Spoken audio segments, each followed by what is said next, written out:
Today, we are going to continue finding derivatives of functions. We have an ever-growing list of core derivatives, which we've listed here at the top. Derivative of a power function, an exponential function, trig functions, natural log, and then some inverse trig functions. And then down here, we have our three big rules: product rule, quotient rule, and chain rule. So we take combinations of our core derivatives and mash them up into product, quotients, and compositions, and then use the product, quotient, and chain rules to find derivatives of more complicated functions. Today, we want to look at a different technique called implicit differentiation. Our techniques so far have all been useful in finding the derivative of a function where one variable is expressed as a function of another variable. So our derivatives so far have all been for functions.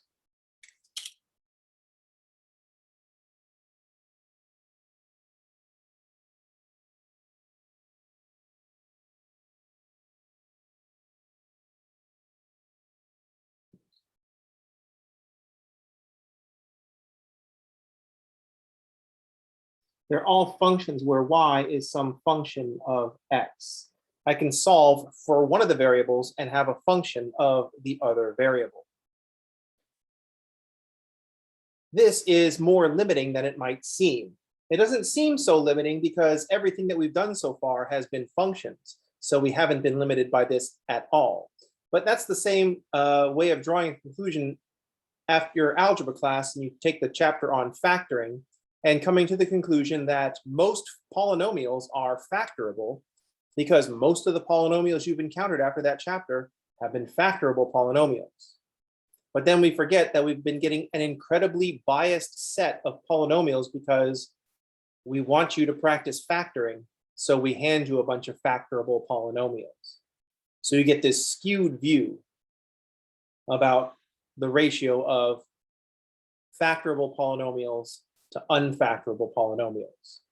Very few of the polynomials that you've encountered in your life so far have been unfactorable polynomials using the techniques that you learned, because most of the polynomials you encountered were specifically designed for you to practice factoring polynomials. If I just threw a bunch of polynomials at you at random, truly at random, the probability that they would be factorable by the techniques that you learned is 0, unless I use an extraordinary amount of polynomials. And to that end, I would have to give you an uncountable infinity of random polynomials. And then the probability that one of your factoring techniques would work is, still 0.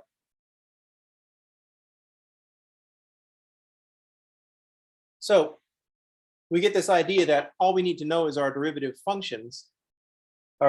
of functions, and we'll be all set. But that's because we've had this skewed data set where everything's been functions so far. But there are a lot of curves that we want to describe where one variable can't be written as a function of another variable. I'm going to use the classic example, which is probably the example in the book, which is probably the example in majority of calculus books. So we're getting this biased sample once again, but it's really useful. So derivatives that we've had so far are all dealing with functions. Everything's been written y as a function of x. But this is not always the case. What if y cannot be expressed as a function of x? But what if y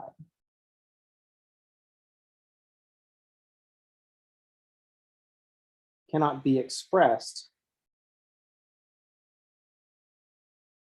as a function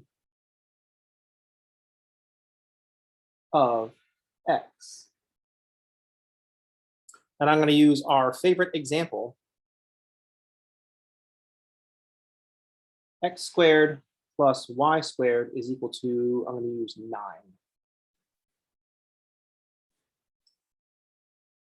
This equation represents a circle of radius 3 centered at the origin, and that graph is not the graph of a function. So the graph is a circle of radius 3.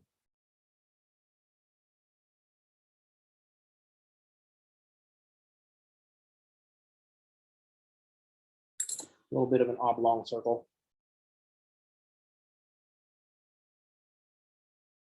Been using this circle for a long time. That's why it's a little bit distorted. Been through a couple of moves. So this circle, which has a radius of 3, so we'll have a point out here at, say, 3, 0. Here will be negative 3, 0. 0, negative 3, 0, 3.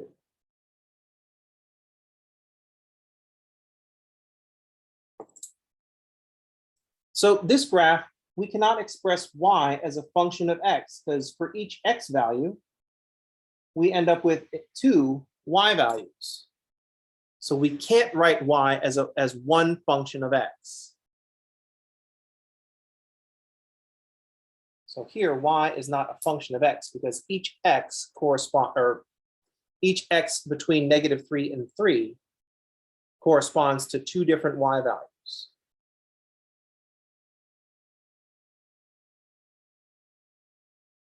So y is not a function of x. It fails the vertical line test. The vertical line intersects the graph more than once. Each x between negative 3 and 3 corresponds to 2 different y values. There are x that correspond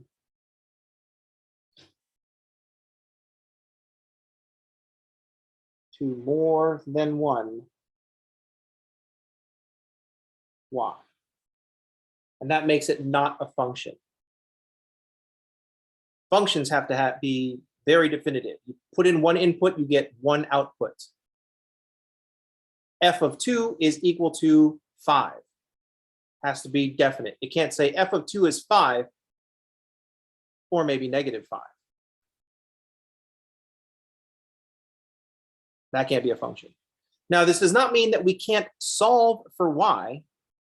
We can solve for y, but the non-function part comes from the fact that we have to take a square root of both sides, and that introduces plus or minus. So we can solve for y. We can't write as a function, but one function, but we can write 2 functions.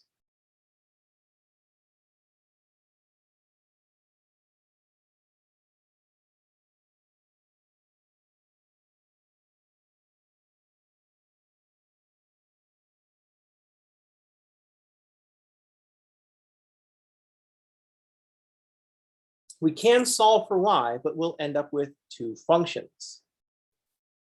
So we can write this as y squared is equal to 9 minus x squared, and then take the square roots. Y is equal to plus or minus the square roots of 9 minus x squared. That plus or minus is where we get the 2 functions. 2 functions, 1 plus, 1 minus.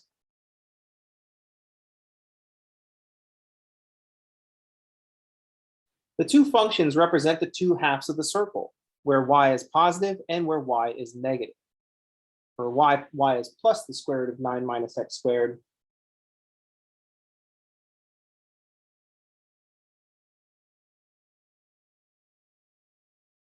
Is the top half of the circle, and then the bottom half of the circle is y equals minus the square root of 9 minus x squared.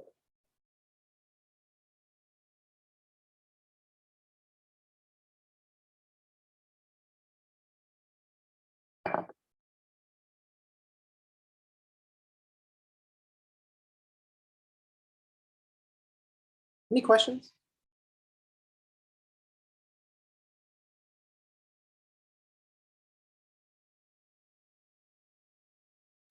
On a related note, we can also write x as 2 functions of y, but I didn't give myself enough space. Most of the time when we're learning math, y is always a function of x. It's standard procedure to make the vertical a function of the horizontal. But there's no reason that that always has to be the case. So we should note that we can also write x as two functions of y.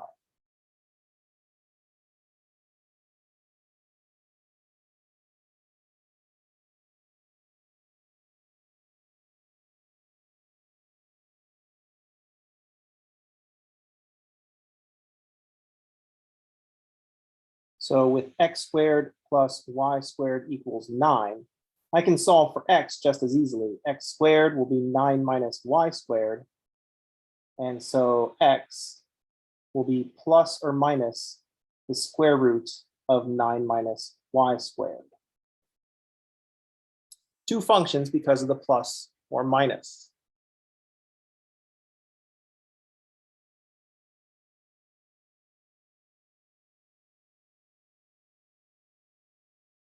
But instead of having a top and a bottom half, this is where the x's are positive and the x's are negative. So the negative will be the left half.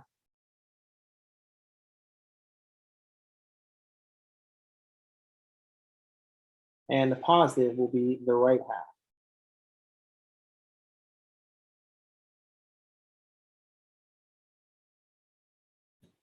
Most of the time, our output is on the vertical and our input is on the horizontal, but that's just tradition.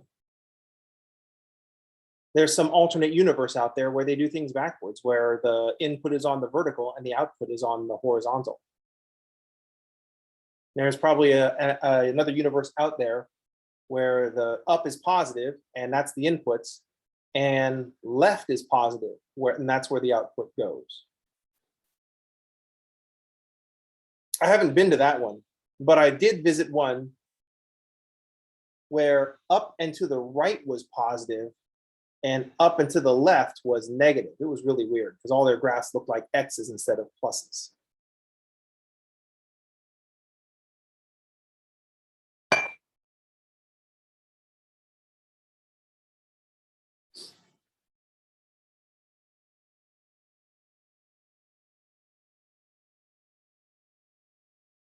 I got the idea from that Jet Li movie called where he was going around to different universes to kill off the other versions of himself to gain more power.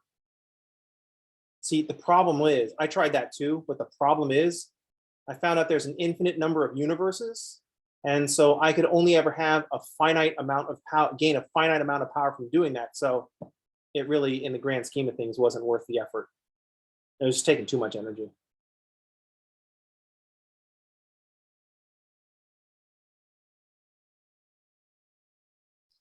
All right. MCU vibes.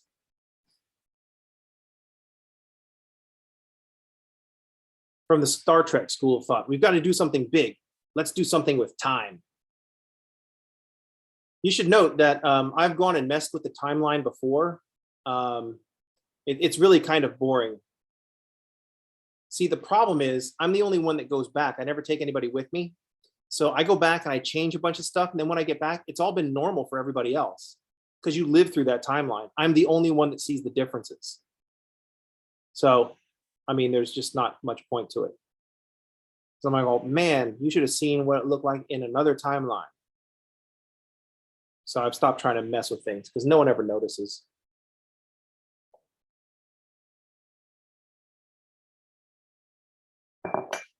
All right, what are we talking about? Oh, yes.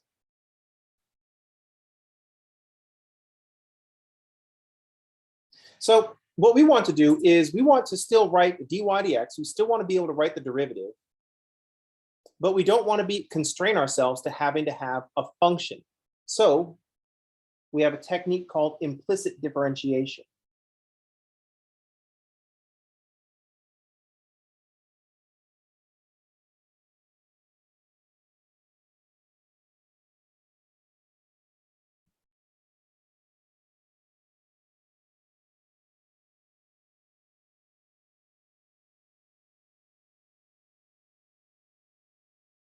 What we're going to do is we're going to go through our equation and take the derivative of every term.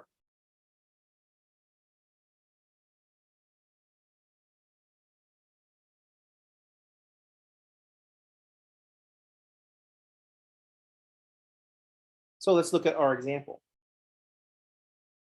I've got an equation that says x squared plus y squared is equal to 9. And I'm going to take the derivative with respect to x of every term. So I'm going to find the derivative with respect to x of x squared.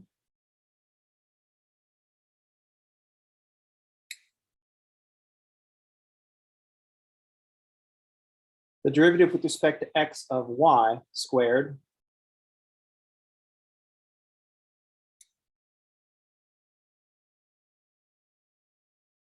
And the derivative with respect to x of 9. We get to do this because the derivative is a linear operator, and so it respects addition and scalar multiplication. Now we have to be careful about how we think about derivatives. It's one of the reasons that we do this, not because later on in your future career as a fill in the blank, you'll be using implicit differentiation to solve some equations so that we can land a capsule on the moon or on Mars so that all the rich people can live while they leave Earth to die. By the way, if you're the one making these calculations, you're going to get left behind. Just putting that out there. I've seen the plans. So when we take the derivative of x squared, we write the derivative as 2x. This is the derivative with respect to x. I said this is x to the second power, so I use nx to the n minus 1. So the derivative of x squared is 2x. Here's the tricky part. Well, I want to take the derivative with respect to x of y squared. But when I take the derivative of y squared, I want to write 2y, but that's the derivative with respect to y. So then in the next term, I'm going to have a 2y, but that is the derivative with respect to y. We have to multiply, using the chain rule, we have to then multiply by the derivative of y with respect to x.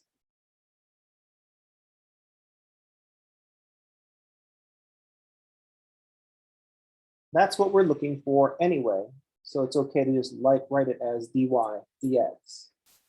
Over on the other side, the derivative of a constant with respect to x is equal to 0. So the tricky thing here is that when we take the derivative of an expression with y in it, we apply our rules like normal.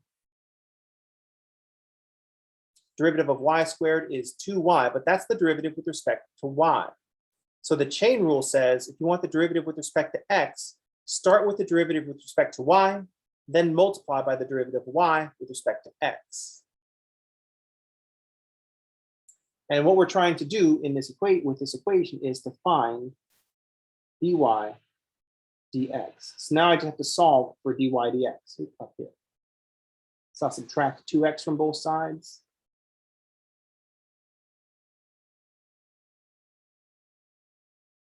I'll divide by y.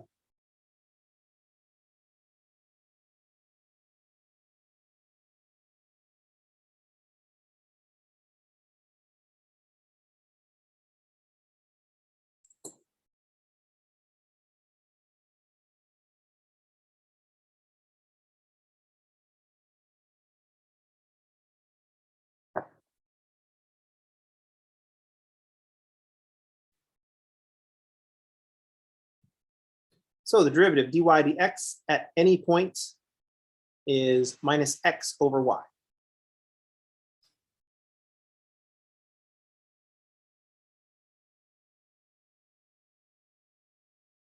See if that makes sense in the context of our problem. So let's go around this circle and think about some different values of the slope.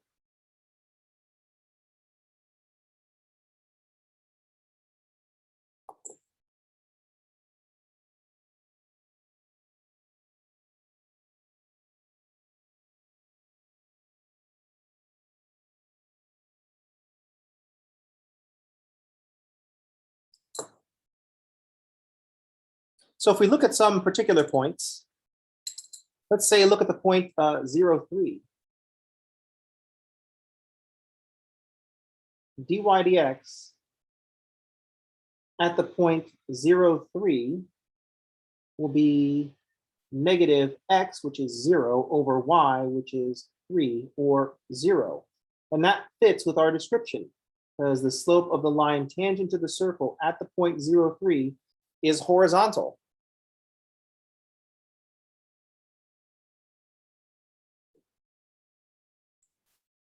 Same thing can happen at the point 0, negative 3.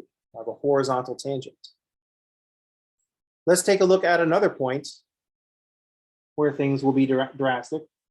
Let's look at the point 3, 0. The derivative of y with respect to x at the point 3, 0. This is the slope of the line tangent to the curve at the point 3, 0 will be negative 3 over 0, which is undefined. This also fits with what's supposed to happen, because if we draw the tangent line at the point 3, 0, it is vertical, and a vertical line has undefined slope.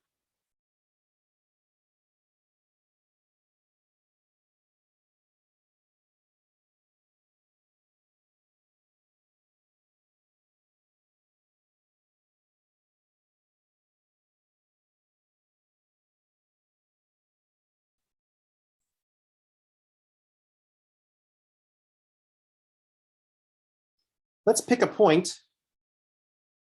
Let's see, if we pick a point down here, this is where the x and y are equal. So on a 45-degree reference angle, we know that the slope of the tangent should be -1. Because if we draw this at a 45-degree reference angle, we know that the slope should be -1 just because of what we know about circles. At this point, x and y have the same value. Because we have a 45-degree reference angle, at this point, x is equal to y. And if x equals y, dy dx evaluated at this point will be negative x over x. And if these are equal, the slope is -1. So this dy dx equals minus x over y seems to fit with our intuition of what should happen with the slopes of the tangent lines at different points on the circle.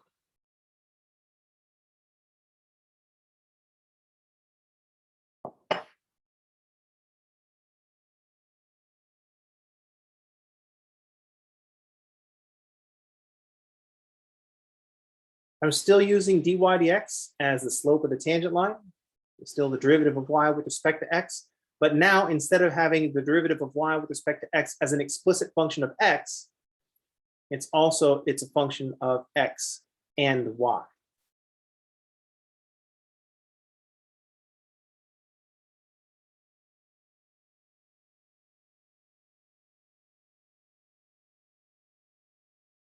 The big things to get used to when you're learning implicit differentiation is to always think of y as a function of x.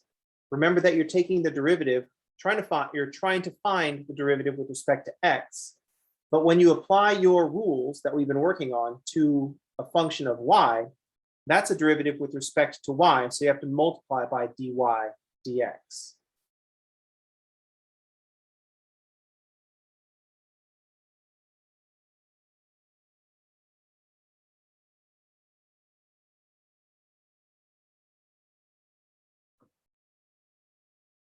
Let's take a look at another example as a combination of these rules where we don't necessarily know what the function looks like.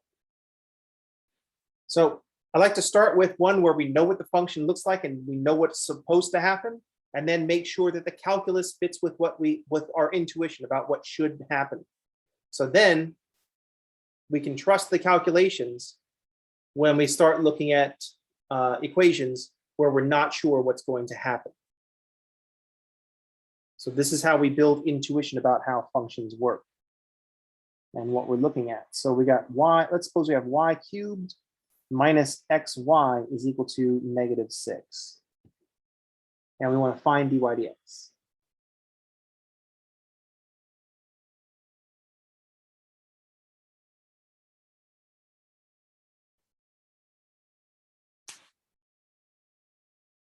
So we're going to go through and take the derivative with respect to x all the way through. We have to remember to use the chain rule. We also have to think of y as a function of x, even though we can't write y as a function of x.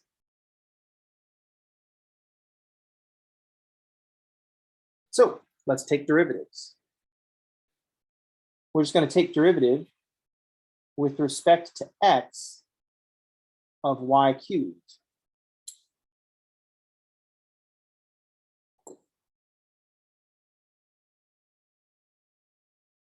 When I write 3y squared, like we want to do, because that's the derivative of something to the third power, when we write 3y squared,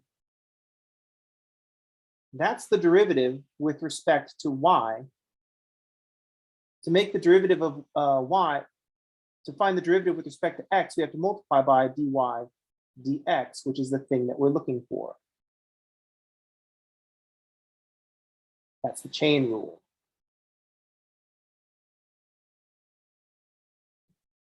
Three y squared is the derivative with respect to y, so I have to use the chain rule and multiply by dy dx. The next term is very interesting because I got an x times a y. So we're taking the derivative of x times some function of x. So now I want to take the derivative with respect to x of this product.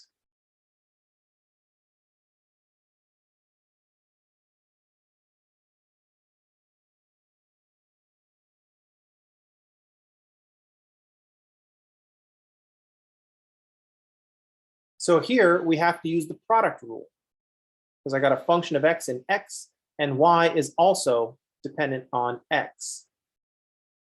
So we're going to use the product rule. Here, the first is going to be the x. We could say first is x. And the second will be y. I need the derivative of the first.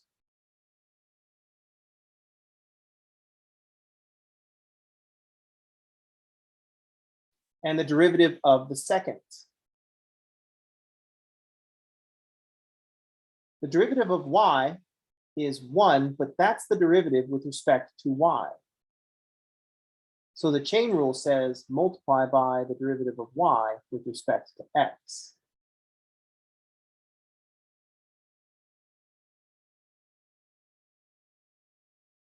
And on the other side, we're going to take the derivative with respect to x of a -6.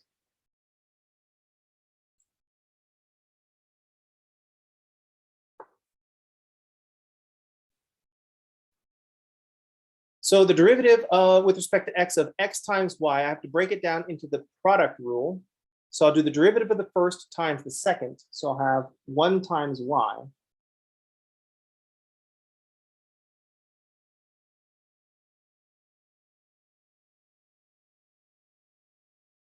plus the first times the derivative of the second. The first, which is x, times the derivative of the second, which is 1 times dy dx.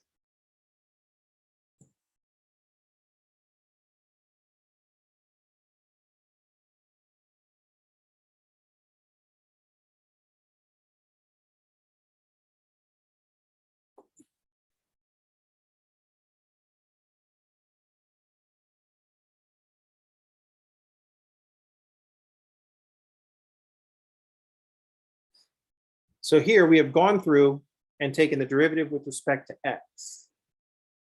Now all we have to do is solve for dy dx.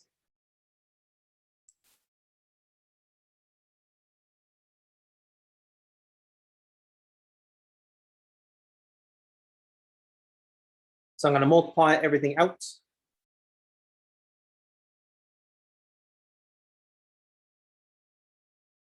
Use the distributive property and simplify some of these terms.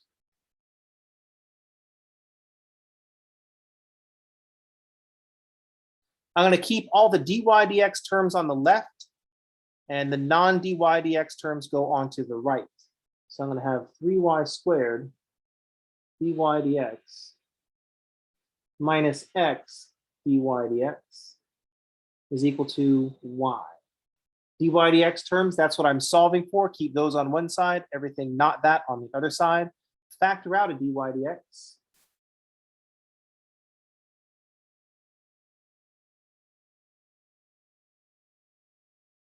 And then divide by the coefficient of dy dx.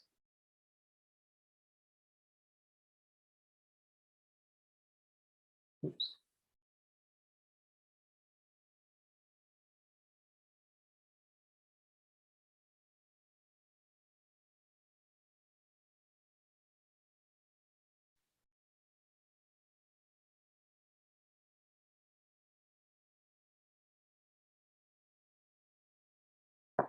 This seems confusing at first because we've been using shorthand. We've been lazy about our language. And I've said things like the derivative of x to the n is nx to the n minus 1. I just said the derivative. But that's the derivative with respect to x. It becomes cumbersome to say the whole thing. The derivative with respect to x of x to the n is nx to the n minus 1. It's not just the derivative, it's the derivative with respect to x, that is treating x as the independent variable. So that laziness translates over to when I look at something like y cubed. Oh, the derivative of y cubed is 3y squared, but that's the derivative with respect to y, treating y as the variable. I then have to multiply with the chain rule the derivative of y with respect to x. Another way to think about it is to remember that you're always using the chain rule. The derivative with respect to x of x to the n is nx to the n minus 1. Then the chain rule says multiply by the derivative of x with respect to x, which is 1. So we have been using the chain rule this whole time. It's just that the chain rule, when it's the dx with respect dx over dx, that's always been 1.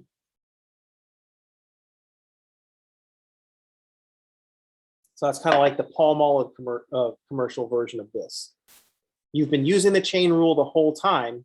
We just haven't been writing down times dx over dx because that's going to be 1. It's the same way that when we write, instead of 1 times y all the time, if the coefficient is going to be 1, we just don't write it. When taking derivatives, there's always that invisible dx over dx. We are using the chain rule. It's just that the derivative of the inside is equal to 1. Any questions? This is a process, and it will seem confusing at first because we have done 2 problems. Once you do thousands of problems, then you'll be better at it. I'm not sure what the minimum number of problems is to actually become really good at it.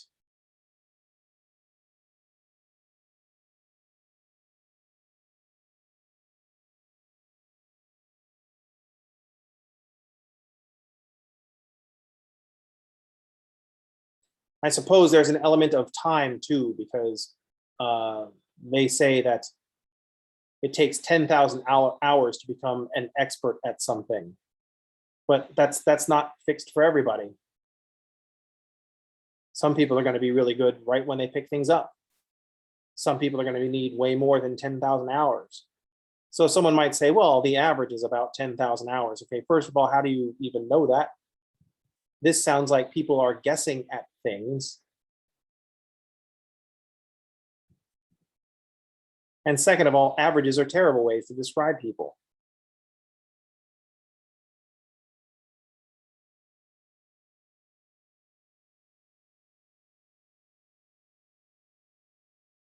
And yet we still use them in grading. How dumb.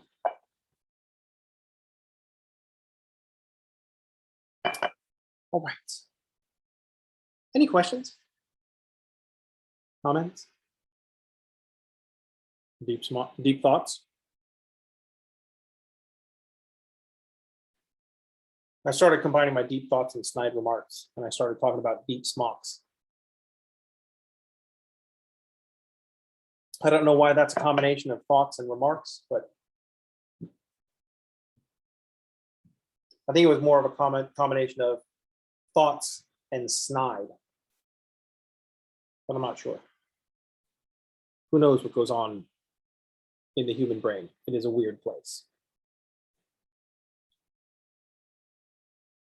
All right. Our new process for the day is implicit differentiation. All it takes is practice. And once again, this comes down to a reading exercise. Make sure that we're not lazy in our language, that when we write 3y squared, we recognize that's the derivative with respect to y.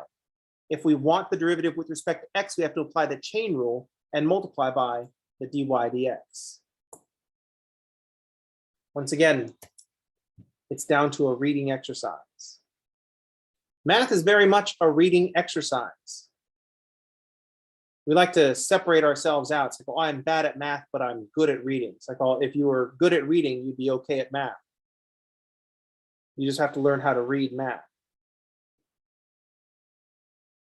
And for the most part, it has to do with the fact that we don't look at math as something that we should learn to read properly. We try to do it entirely visual by pushing symbols around a page, but we're not reading what anything means. So then we end up with this problem. It's like, well, when we learn how to do a process and we say, well, what does this mean? And then when someone actually tries to explain what it means, everybody's like, oh, I don't care. I know what I need to know to get points on the test, and that's all that matters. And then later on, when they don't remember how to do anything, because their kids are trying to learn something and they don't remember how to do it, then they're like, oh, damn you, Leach, why didn't you teach us this? Why didn't you explain this to us? And I'm like, oh, dude, I did. Don't blame me because you didn't listen. You know what I mean? And second of all, if your kid asks for help on their homework and you don't know how to do it, just tell them that.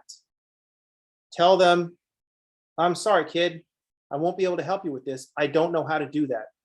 Swallow your damn pride and just admit that you don't know how to do it, because it'll be a better exercise for them if they have to struggle through it on their own. Then they'll learn the value of hard work. Because if what you say is, that's a dumb way to do it this way, you are poisoning that kid against learning. Ask me how I know. We deal with that fallout all the time. So if you don't know what to do on your kids' homework, you don't get to help them. Admit that and get out of the way. Let the kids learn to struggle. That's more important than getting the points anyway. Then if you find that your kid is in a system where it's more important to get the points than to learn to persevere and learn to understand, change the system. Don't just help your kid get the points. If you just help your kid get the points, don't come crying to me when humanity destroys the world. Doesn't destroy the world, but makes it inhospitable to humankind. Because we didn't take the time to learn stuff. You know what I mean? You don't know how to help your kid. Just be supportive and say, keep trying, kid. You can do this. But don't poison them against learning just because you can't swallow your pride and admit that you don't know how to do something, even if it's third grade math. Especially if it's third grade math. You know what I mean?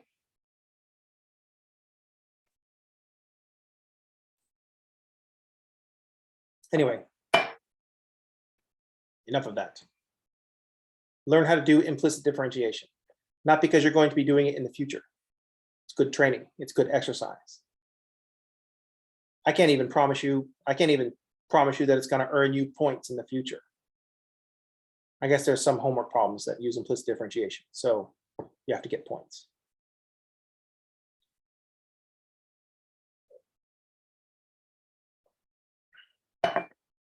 Any questions, comments, snide remarks?